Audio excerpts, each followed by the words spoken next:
Alright, so let's just start from the top, right? Mm-hmm.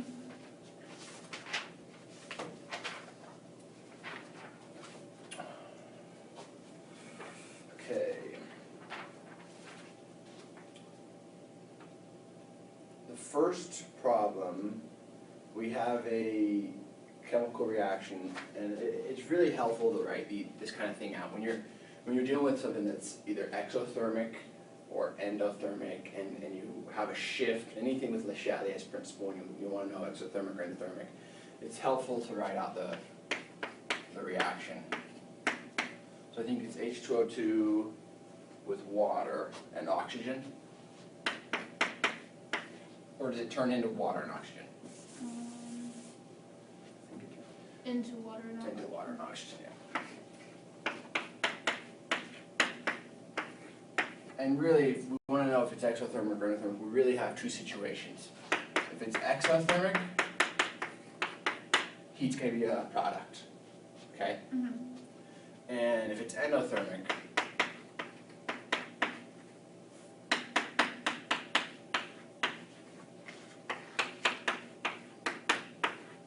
that's going to be your situation, okay? You're going to have heat as a reactant. And that really is that's the determining factor. So now we continue and read the rest of the problem. It says that you're changing the volume of your cylinder in order to produce more reactants. That's the key word. You're shifting it down, and it's going to form more reactants, okay? That's the key thing. So we're going this way. We're going this direction. All right? And then the next key information is that an interesting result is that the cylinder cools down. So now you kind of have to take a step back and you look at this. In which situation will my shift cause a loss of heat? The top one. The top one. Because we're forming more reactants, therefore less products, so therefore less heat, therefore a cool down. Mm-hmm. And that's the giveaway for that. That's the exothermic. That's why that one's exothermic. So I hope that makes sense. It was kind of you had to kind of think through a couple things, but it's not that bad if you write it out like this. And I would suggest that anytime you want to determine if a shift is going to cause more heat, or like the same thing with delta G's and with K values. If you want to know if you increase the temperature, does it make it more product favored? Write it out like this, and it really works out. Okay, so number 2, it gives you some information about the Haber process, and then it gives you temperatures and different K values. So as you look at this chart, the first thing that I would have saw is that as you increase heat, our K becomes smaller. Mm-hmm. Which means as you increase heat, so that means that the process is exothermic, right? Mm-hmm. If you're increasing the heat, you're going to form less. You're forming less products and more reactants, which is what a small K value correlates with. Okay. Mm-hmm. And then it just wants to know about the enthalpy, the entropy, and the Gibbs free energy for the reaction. So we have to remember this equation.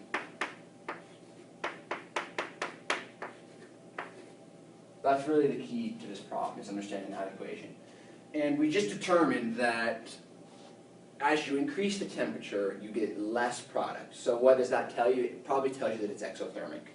So you already know that your delta H is going to be a negative sign, okay? So then let's talk about the delta S. With the delta S, with the entropy change, the key idea with this is, did we go from less moles to more moles of product? Or did we start out with more moles and we went to less moles, okay? Mm-hmm. And in this situation, it gives you the chemical reaction, actually, which is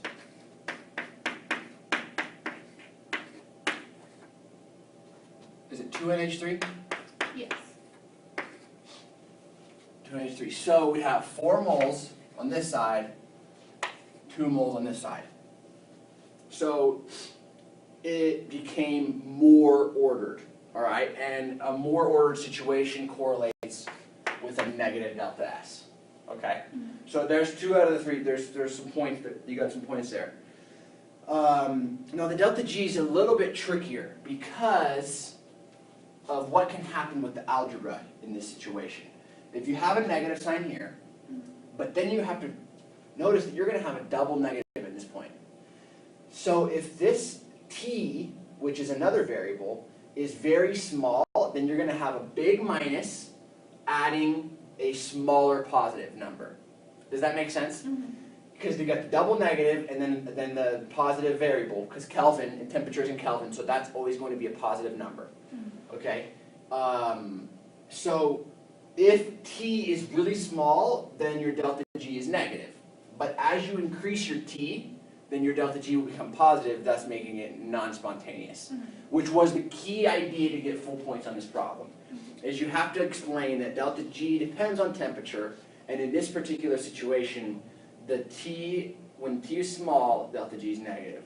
But as you increase the temperature, you're going to become more and more non-spontaneous. And that's that for that problem.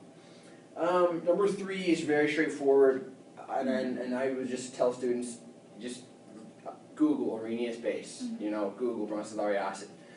But the key idea there, just to go over, so we go over the whole test, is an Arrhenius base increases the OH concentration, the OH minus concentration.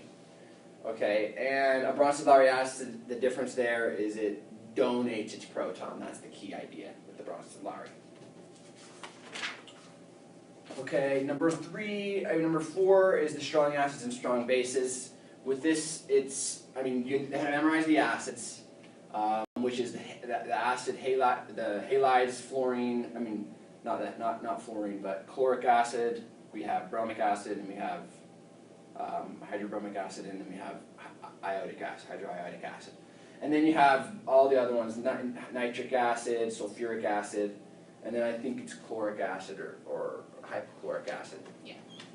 And then the bases, there was you kind of had to memorize those as well. It was the group 1 alkali metals, and then alkaline earth metals from calcium down. Okay, that's how you memorize those. Okay, so those were easy points if you knew that. And number 5, the situation is this.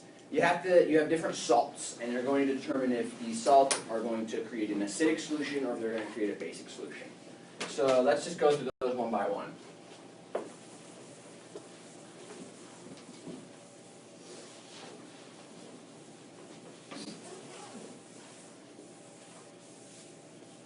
And this idea comes back to the fact that the conjugate base of a weak acid is basic. The conjugate base of a strong acid is neutral, right? And the same goes for the acids. The conjugate acid of a weak base is acidic, but the conjugate acid of a strong base is neutral, all right? So if you look at each of these salts, it's very helpful to break them apart into their constituents. So we have, in the first one, we have NH4 plus, and we have I minus, all right? It's pretty easy to see that. And we look at I minus, what would its conjugate acid be?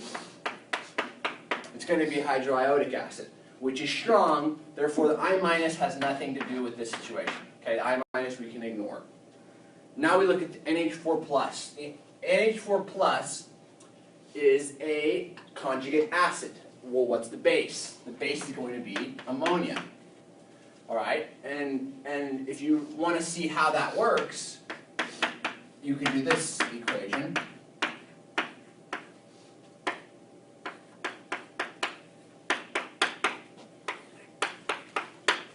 You get plus OH minus.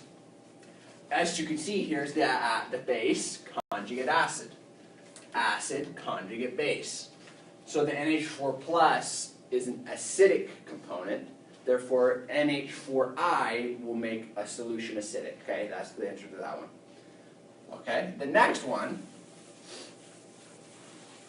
is kind of, there's really, I don't think he explained much about why, but this was kind of a thing you just had to know. Metal cations will lower the pH in solution, and that's just a fact. So there, you didn't really have to do any You didn't really have you didn't have to draw a reaction to understand why. You just kind of had to know that metals lower the pH, therefore making it acidic. And then the Cl4 in that one, we just talked about iodic or iodine, that hydroiodic acid is the conjugate acid and it's strong. Well, in this situation it's chloride, so hydrochloric acid is a strong acid, therefore it's neutral, and we can ignore it. Okay, next one is cesium fluoride. So we do the same thing. With cesium, we have a periodic table in here now. Cesium is in the first row. Do you guys have a periodic table? Let me look at that real quick.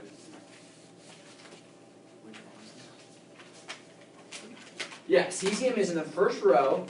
So that tells you that cesium hydroxide is a strong base. Okay? And because it's a strong base, that means cesium plus is going to be neutral. We don't really care about it. It's just like sodium, like lithium. If you see those in solution, you should automatically ignore their effect on pH because it's negligible.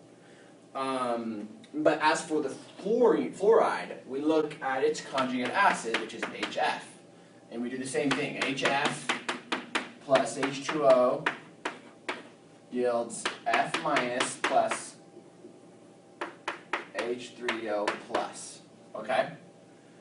And as you can see, HF donated its proton to the H2O, which made H3O plus, and you end up with a fluoride ion. Well, if HF is a weak acid, then F minus is its conjugate base, and it does affect the pH. It will raise the pH. Okay? So for the cesium fluoride, that is a basic solution. Okay? That's a basic salt. Now the last one was the trickiest one, because you have a situation in which both of the components of the salt will affect your pH. But it's important for you to understand to what extent those two species will affect the pH. So we have NH4 plus and F minus. Which problem is this again? This is number 5. All right.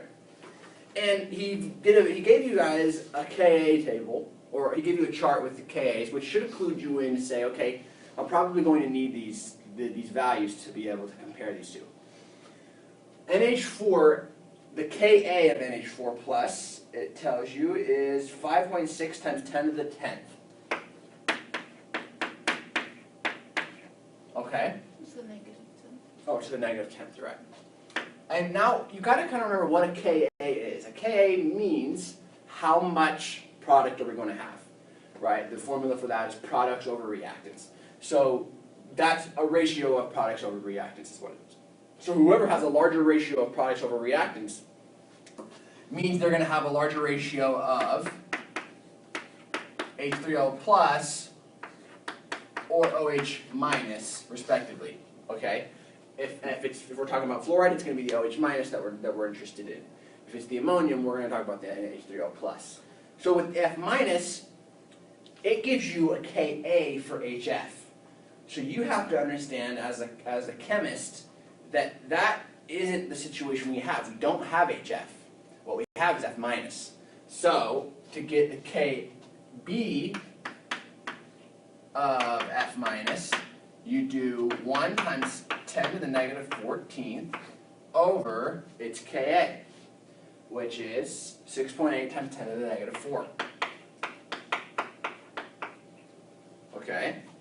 And, oh man, I thought I did that already. Let me get that number. It should be 1.47 times 10 to the -11. Okay, which number is larger? This number is larger. So that means that our NH4 plus is going to be a bigger contributor to the pH of the solution. And we already talked that NH4 plus was acidic. Therefore, NH4, that last problem, that one is going to be an acidic solution. All right? Any questions about that one? Was that pretty clear how that worked? Okay, good.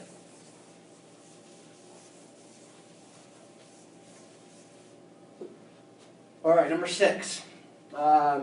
We have lead sulfate, and then it tells you some interesting information. And then it gets to some good stuff where it tells you how much of each solution that we have. And then it wants to know if we ever precipitate. Okay? First step on this problem is I'm going to draw out the chemical reaction.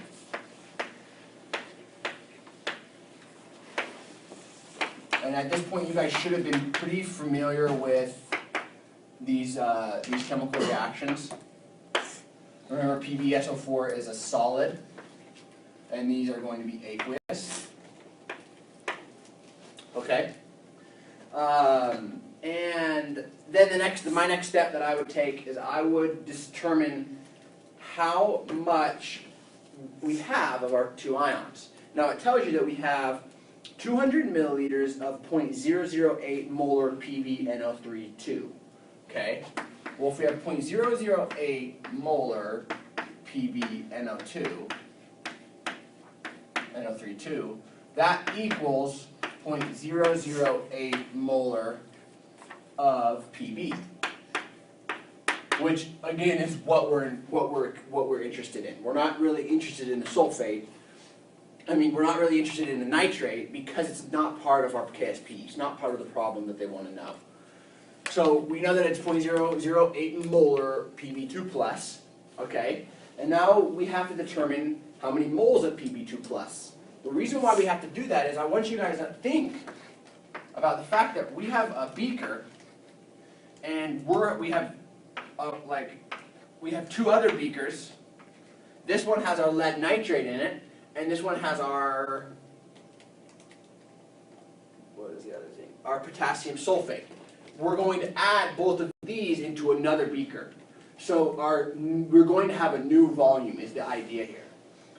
And remember, when we're dealing with KSPs, we need the concentrations of these components. Well, if we don't understand that there's a new volume, then we're going to be tempted to just use the molarity that they already give you, which won't give you the correct answer. Because that's not the concentration of these two beakers together. It's by themselves, and so and by themselves they're already soluble in their components of lead nitrate and potassium sulfate. Okay, so now we can do some work in order to find out how many moles of lead we have. We'll do that first. With lead, we had 0.2 liters. The way I got 0.2 liters was we had 200 mils, which equals 0.2 liters. So liters cancels out, and you're going to get 0.0016 moles of Pb2 plus. Now hold on to that. Just hold on to that for now. And let's do the same thing for our sulfate. So we got 0.004 moles per liter, and we added 0.3 liters of this stuff. Okay? And that gets us 0.0012 moles of sulfate. Alright, okay, now we are ready to find our new molarities. We added 300 mils of one and 200 mils of one. In total, that gets you 0.5 liters. So we divide both of those by 0.5 to get our liters. And that gets you, I'm trying to get this thing on the screen still. Okay, can I erase this? Has everyone got that already? All right.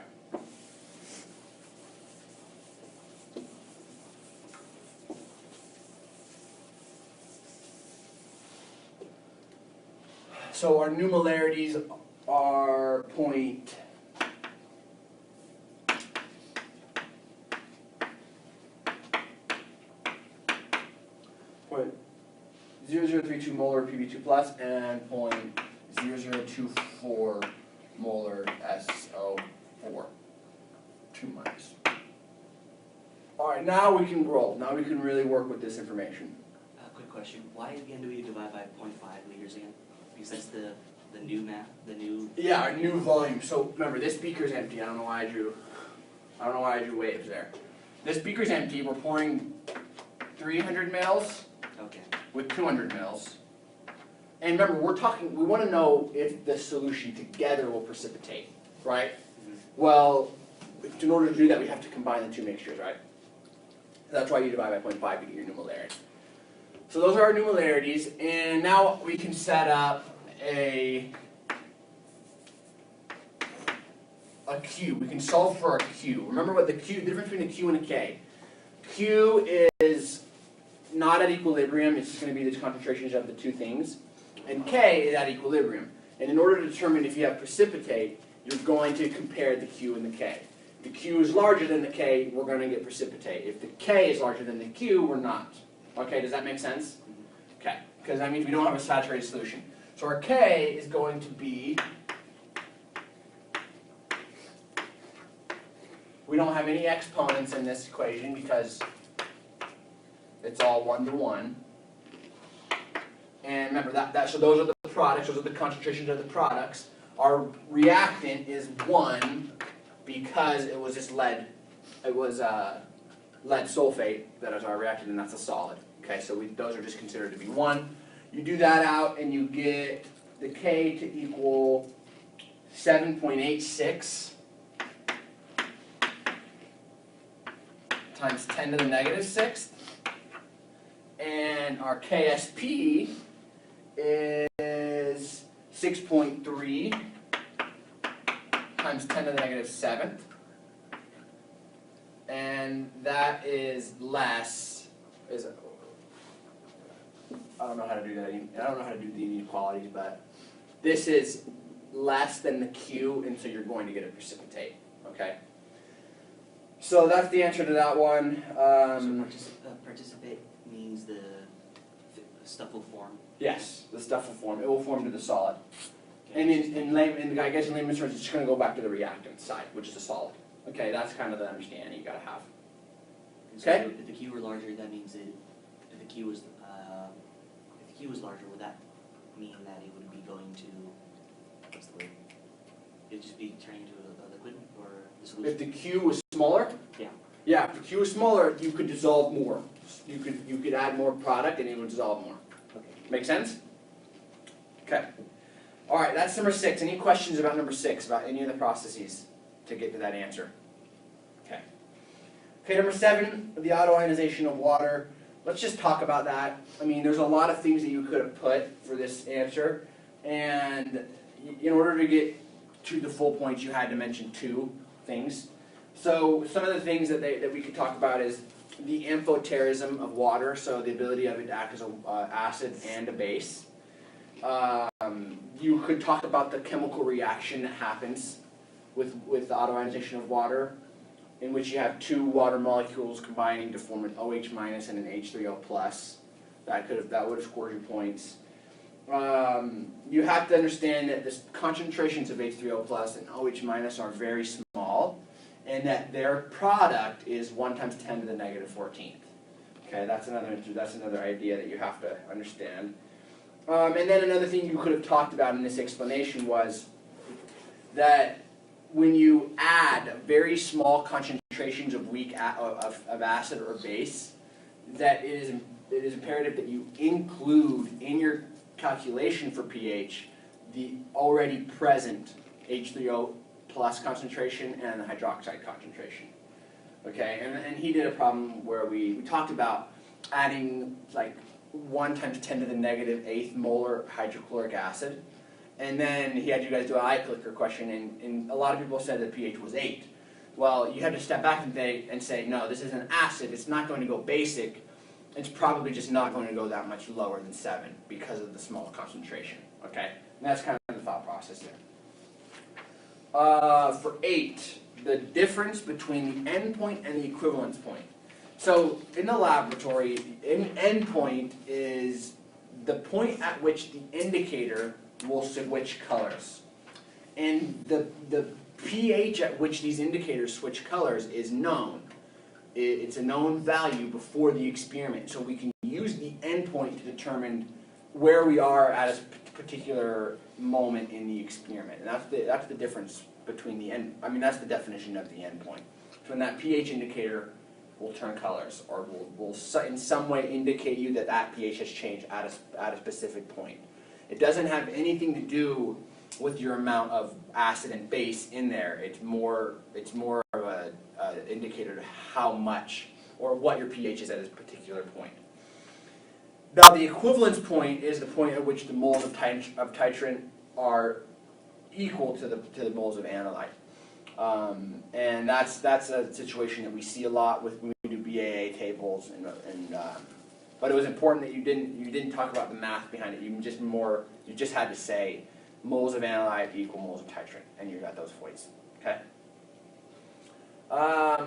2 ways we detect the pH of solutions. We talked about the pH probe, we talked about the pH indicator, the colors, we talked about, I just have those 2 written. But if you mentioned something that wasn't talked about in class but you didn't get full points, you still got some points, but it had to be mentioned in class. It's kind of, I think, sometimes professors do that to make sure you're in class, to make sure to reward those who come. So that's that. There's multiple ways to detect pH, and so it was just important that you knew a couple ways, What is the purpose of the pH indicator? And we talked about that with endpoint. The purpose of the pH indicator is to change colors at a particular pH and to indicate to the scientist where they are at in a titration. So I don't think we need to talk more about that. All right, now we're at the titration. Okay, the monster problem. What is it, like A through E or A through F? Okay. So let's start with reading the problem. All right. We have a solution of cyanide. All right. And we have 200 milliliters of it. So I think it's important to kind of get a visual of what we got going on here.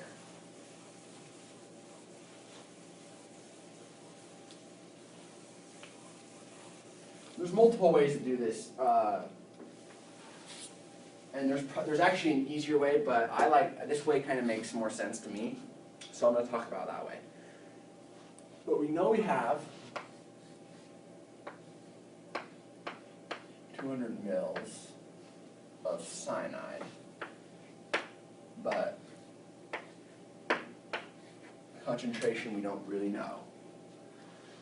And it tells you that we're going to use 0.0419 molar HCl to titrate this, to determine how much cyanide we have. And they tell you that it took 139.48 milliliters of this hydrochloric acid to do that. Now, I look at this and the next thing I say is, okay, well, how many moles of hydrochloric acid is that? So we set up our equation.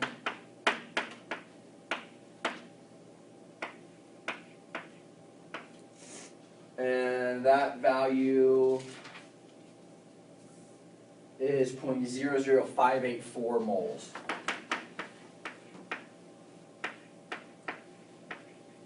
Moles of HCl. Any questions on how I did that? This came from this, and that's in liters, so I moved the decimal over. And then your liters cancels and you're in moles of HCl. The reason why that's important is that's at the equivalence point. So if that's at the equivalence point, that means that's how the same amount of moles of cyanide we have. So we can tell that if we have 200 milliliters of it and we know we have 0.00584 moles, then you come up here and you go,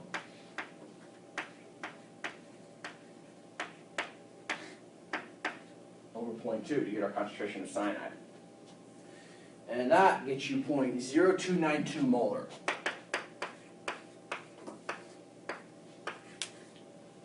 Of cyanide.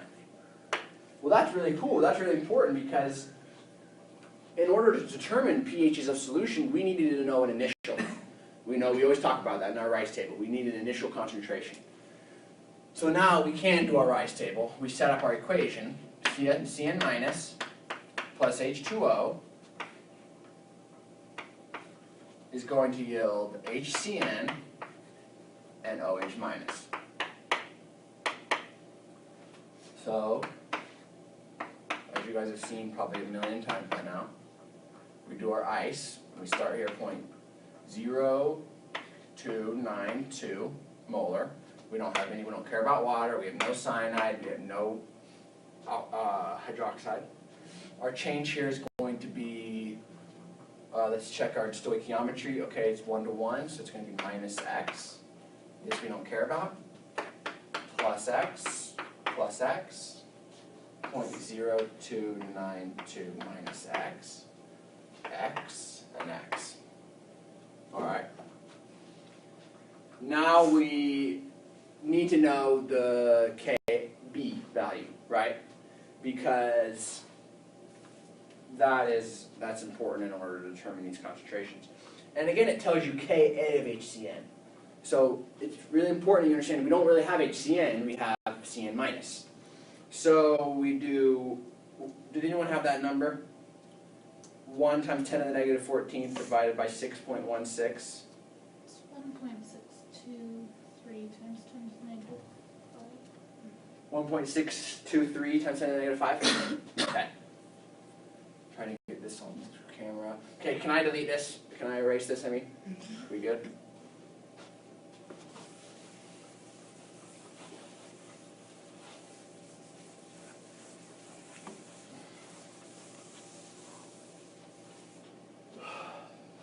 Can you repeat that number, 6.23?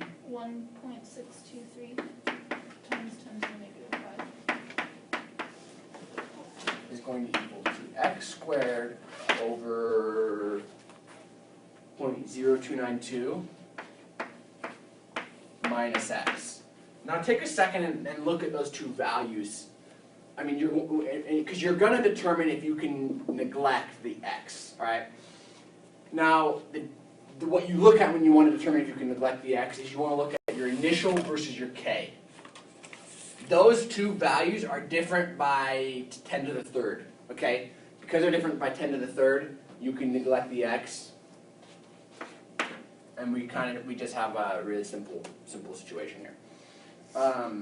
So we're going to do 1.623 times 10 to the negative 5 times 0.0292.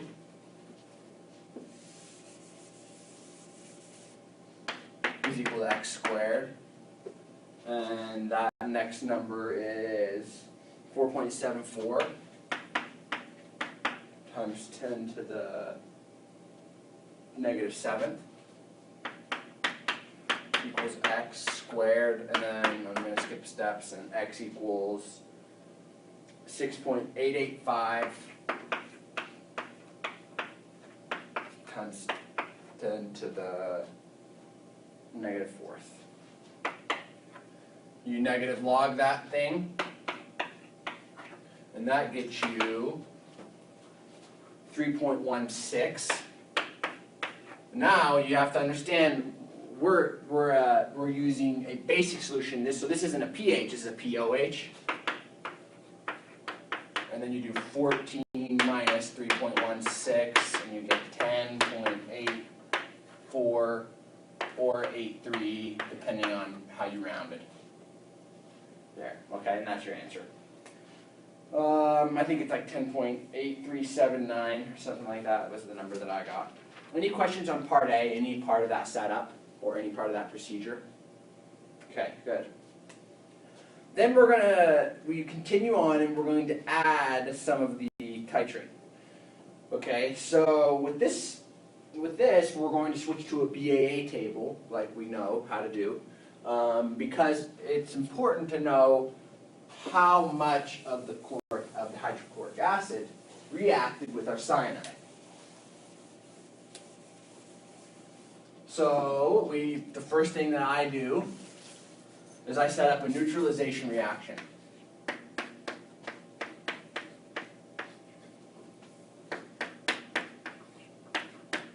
And I just want to bring your attention to the chloride. The chloride doesn't really matter, but we just write it so the stoichiometry remains correct. So we computed in the very beginning the moles of cyanide that we had. Okay,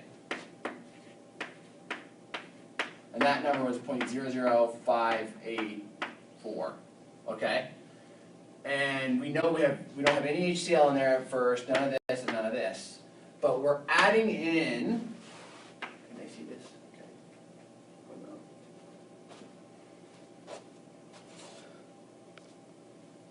Gosh. So we add in 20 mils of 0.0419 molar HCl. So we do 0.0419 moles per liter times 0.020 liters. And that number is 8.38 times 10 to the negative fourth. Okay? Any question on how I got that? Okay, good. And then okay, so now think about what's happening on the molecular level. Is you have your cyanide, which is taking a proton from HCl. So all of your cyanide that takes protons from the HCl will turn into HCN, cyanic acid. But it can only take as many protons are there.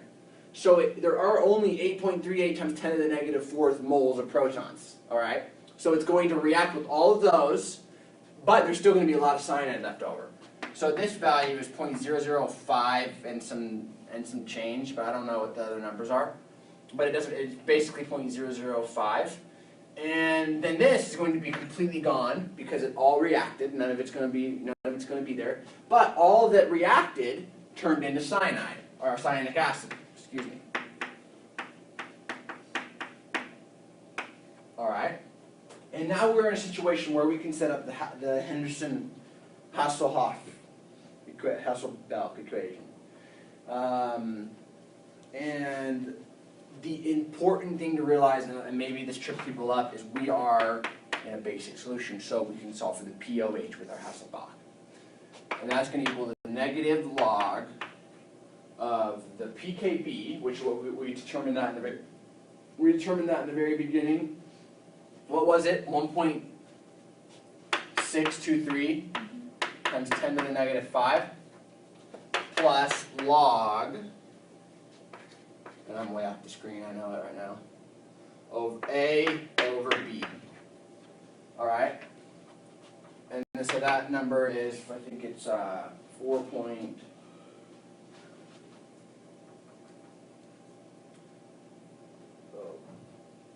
I'm just going to simplify it all. The pOH equals 4.13. So then 14 minus 4.13 gives you 9.99, which is our pH.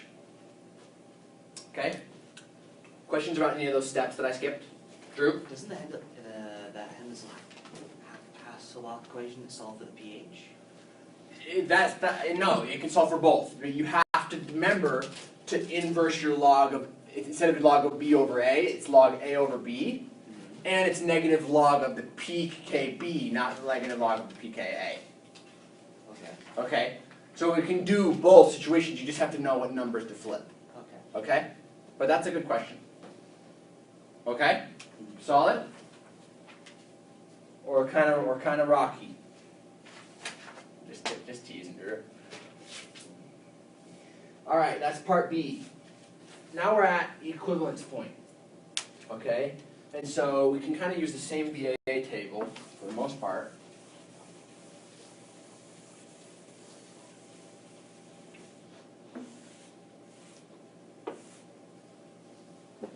And that's the beauty of these problems, is once you do the first couple of ones, then you're really set up to do the other ones pretty quickly. So in this situation, we're going to have since we're at the equivalence point, we're going to go 0.00584. So that means there's no cyanide left, and all of it turned into cyanic acid. All right. Now, here's the tricky part of this problem is we have a solution where we have 200 milliliters of our original, but we add in 139.48 mils of the acid. And we have that number from the very beginning in which it told you what the concentration or what amount of HCl was required to neutralize to get to equivalence point. All right, so that is like 339.48 mils. And that's going to be important to understand our new concentration of cyanic acid. So we do that, 0.00584 over 0.33948 liters, and that gives us 0.0172 molar HCN. Well, now we're set up to do a rice table, okay? Because now we've neutralized all of our cyanic acid, and now we have HCN. So I'm going to erase all this. Oh, did you guys get it? Do you guys want to write anything else down? Okay.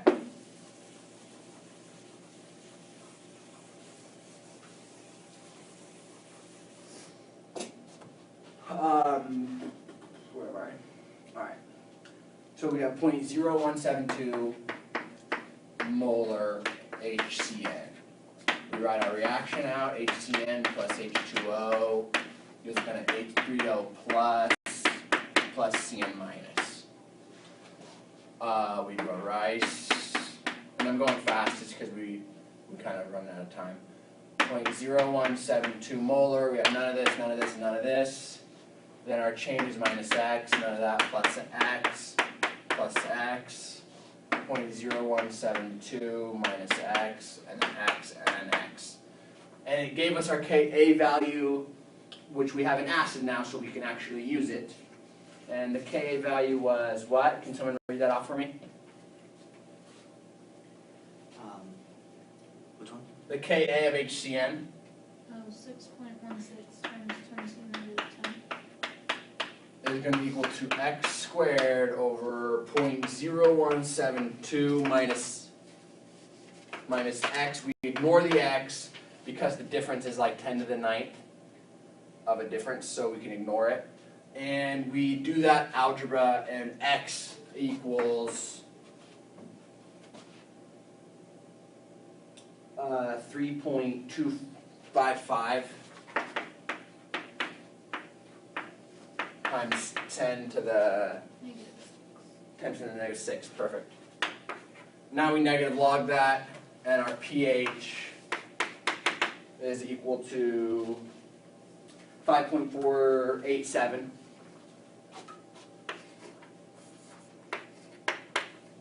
Which 5.48, 5.49 was the answer.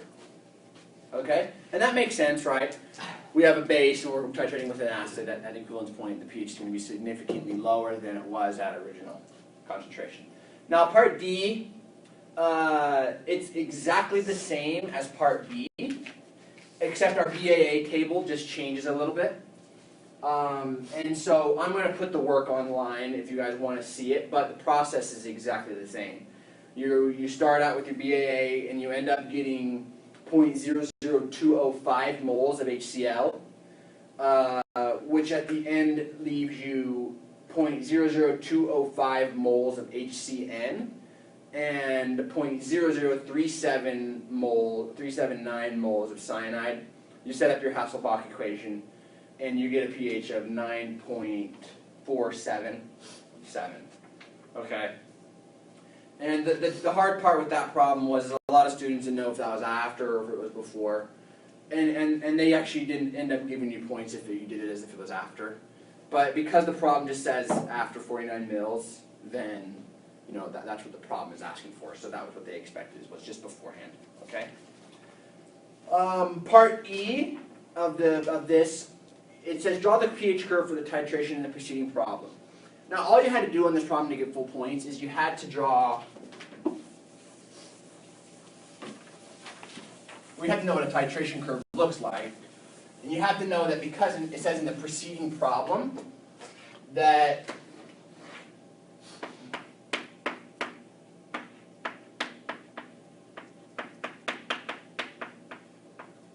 you're going to start up high. You have to start in a basic solution, in a basic pH.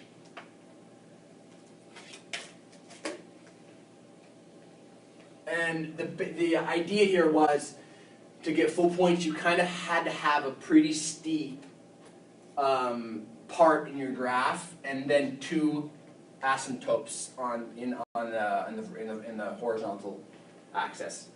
So that so that was how you got full points. Some people drew graphs that were kind of like to scale, So I didn't give full points for those graphs. It kind of had to represent what a titration curve actually looks like. And when I post the key, I'll explain how I graded that one, and then if you think your graph didn't deserve to get docked, then we can talk. So I'm totally open to that. Part F, everyone should have received full credit on this problem, okay, for F. So if you didn't, then, because it was determined after the fact, after the grading was done, but go and talk to your TA. You don't have to talk to me. Go and talk to your TA about that problem and get those points back, okay, that you should have received 2 points for that one no matter what you did. Because of the wording, it seems like it could have been an acid or a base getting titrated. And so, yeah, so everyone gets full points on that one. And then it says number 10, but it's number 12. Everyone will receive full credit for that as well, because of the wording. So yeah, that's the test. Any questions or anything you guys want to talk about? Not really. You guys ready for your test coming up now? Is it open today? It opens today, closes today. Taking it Monday. How does the testing center work on the general college weekend? Any ideas? I think Saturday's normal. Of course, Sunday nothing.